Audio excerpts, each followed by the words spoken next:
envisioned a long, long time ago. First arrival here at FIU, so it's been some tough sledding, and maybe happened a little bit ahead of schedule, but that's okay. It just allows us to set the standards really, really high and go forward.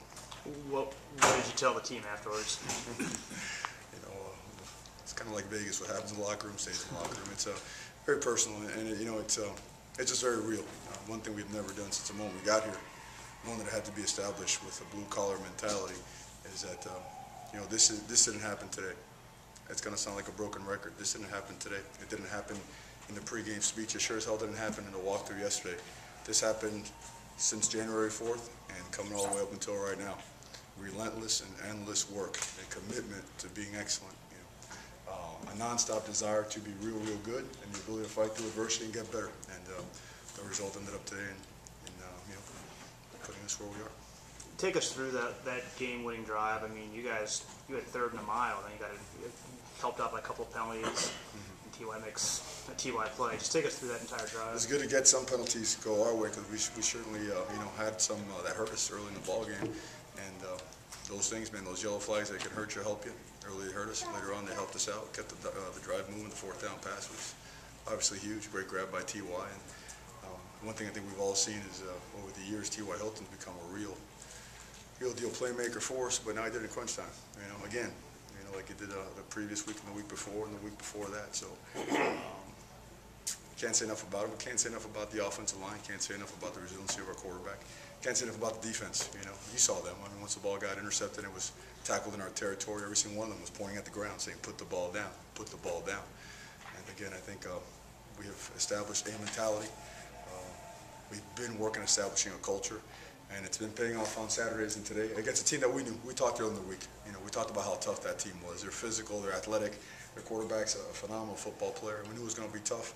And we just found we'd have one more play needed. What does it say about the mentality that you talked about, that it took that last drive to win it? Because it seemed like it's so close, but it's still a point away. Israel, one thing oftentimes people think that it's easy to dominate, in college football. Sometimes domination doesn't happen until that last play. You could exchange blows the entire game, 75, 85 plays. All of a sudden, that last play, you find a way to get that block, to make that catch, defend that ball. And you dominated that play. And we talked about this thing was going to be a matter of not reacting. It was going to be a matter of responding, because they were going to have their cannons loaded. They were going to come out shooting, and sure enough, they did. And they were real, real good, and they caught us in some things. And we just found a way to continue to respond, even when our backs were against the wall. What was that play? I mean, what route did TY? It's a jailbreak screen. Yeah. A jailbreak screen. And, Serini, I credit him. I think when you watch it on film, you'll see him. He did a great job. Of course, you want to, for a second, deter the defensive lineman. And once you do, you want to take the right angle at your assigned defender. In his case, there was a linebacker, there was a safety. He made the decision, went high, and when the safety came to make tackle, he got the block, and it was good. How often do you run that play? Pretty often. Pretty often. Not enough, right? With that kind of success, though. I mean, the whole country's really, keen on running that play. And, it's a lot of times a feast or famine play. We felt they were generating some really good pass rush. They were getting up the field a little bit, and our tackles were fighting hard and hanging in there a little bit. But if they created that much space, we felt we could slide him underneath, get him the football, and then give us a chance to have him and some of their guys in space. And that's always a matchup we're going to take. Mary, after taking over 4 years ago, can you sort of put this moment in perspective, what this means for this program and what you've done, when you laid the building blocks in here 4 years ago, to talk about the crystal clarity of this moment for the program? Well, my wife could tell you over there. The day I accepted the job, I said, I'll see you in 5 years. We could probably grab breakfast tomorrow, right? But and that was before we found out about the sanctions, the lost scholarships, things that would probably double that timeline. And instead, 4 years later, and ahead of schedule, we find ourselves in this particular seat right now. So, one thing I have learned in my short time as a head coach is that oftentimes you get too much credit when the good things happen, and oftentimes, you take, which is part of the deal. You have to take the blame. But those coaches down there, and that football team, those players, the way they attack this thing on a daily basis, the hunger, the mentality, the fact that, the time I check out of this building, there aren't no lights on in the entire university. And I see guys in here watching film, and I see guys coming in here early. They're bringing the bagels over here so the coaches could eat sometime. So they have developed a culture and set a really high bar and a really high standard.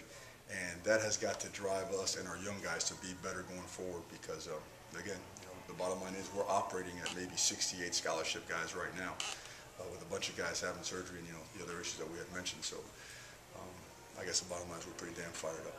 What do you think about the atmosphere? And do you kind of hope there might have been more people in the stands? No, I think our fans are great, and we're building it, a little by little, more and more at a time. Our players love it, Our players love it. And honestly, it's football's football. There could be, 4 cats out in the stands, or there could be a packed house. It doesn't matter. We're going to play ball, and I think now we can say that we can play FIU ball.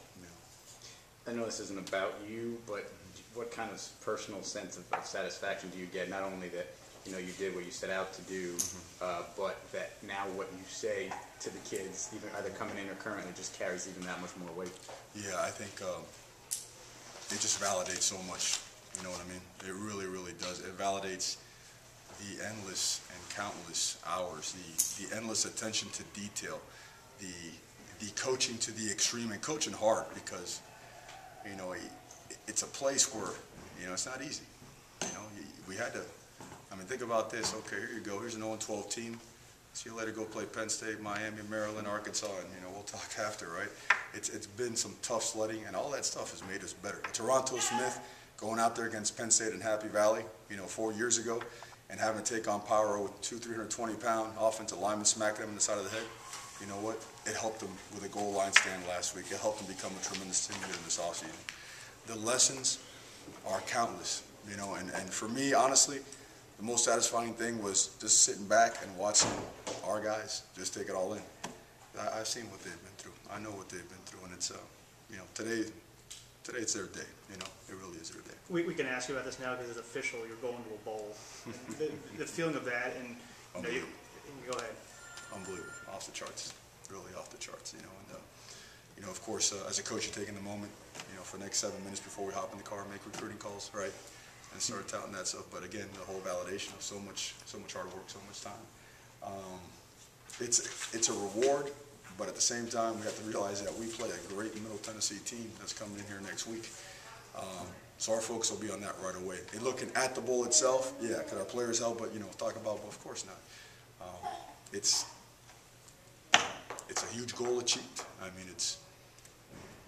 We've reached it. We've reached it. Now we got to set higher ones and bigger ones. So a tremendous day. I can't. You saw me on the field. I was going nuts out there. Will that make this week of preparation